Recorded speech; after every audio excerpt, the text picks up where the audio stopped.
Hello and welcome to AddyFootyFix for another week. I'm Cameron Best and with me is the chief footy writer for the Geelong Advertiser, Michael Orsiello. G'day, Michael. Hey Cam, how you going? Good. And now last week, a win's a win, I suppose, but it wasn't a pretty game. It was one of the most boring games I've ever seen, I think, the first half, but so win's a win against a very good opposition and very tough St Kilda.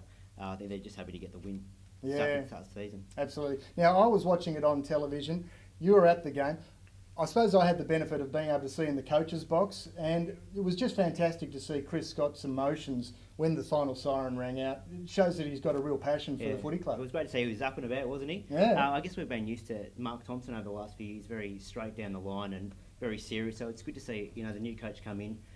Obviously very excited to get a win on the board for the first week, and it's been great to see. I think he's endeared himself to the Geelong supporters already. Oh, he certainly has. Now, looking forward to this week, of course. He's got that Freo connection, having coached there last year. Yep. Spent 3 years there as an assistant coach, so he knows pretty well their strengths and weaknesses, and I guess he's going to hope that gets them over the line this week.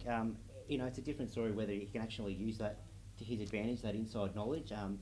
People have said over the last 4 years that they've known how Geelong plays and they know their strengths and weaknesses, but they haven't really been able to stop it.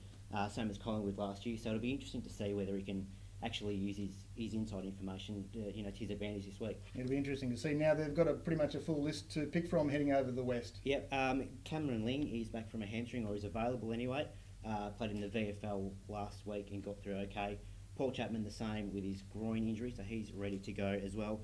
James Podsiadly's been out with a broken hand since the first week of the NAB Cup. He's also available. Shannon Burns is the only other one with a foot injury from a practice match the other week. He's going to play VFL this week, so he's also on the comeback trail. Joel Selwood is the other one from the concussion the other week. They'll wait and see later in the week whether he can come up, but from all reports he's been up and going since Saturday on the bike straight away Saturday morning, and feeling no ill effect either from that big hit, so they'll wait and see later in the week. It was a big hit, and he actually tweeted the other day that his teammates don't want to get a meal with him because he looks a little bit like the Elephant Man. Not looking the best, better than Jonathan Brown though. Oh, yeah, absolutely. His face caved in. As I say, they'll wait and see later in the week. And Matty Scarlett will miss again this week with the suspension. He's accepted that. Well, Orchie, you're heading over to the west to cover the game. You better get going because the Greyhound bus leaves in a couple of minutes' time. Ready to go? Absolutely. Now, don't forget our AddyFootyFix in the Geelong Advertiser every week.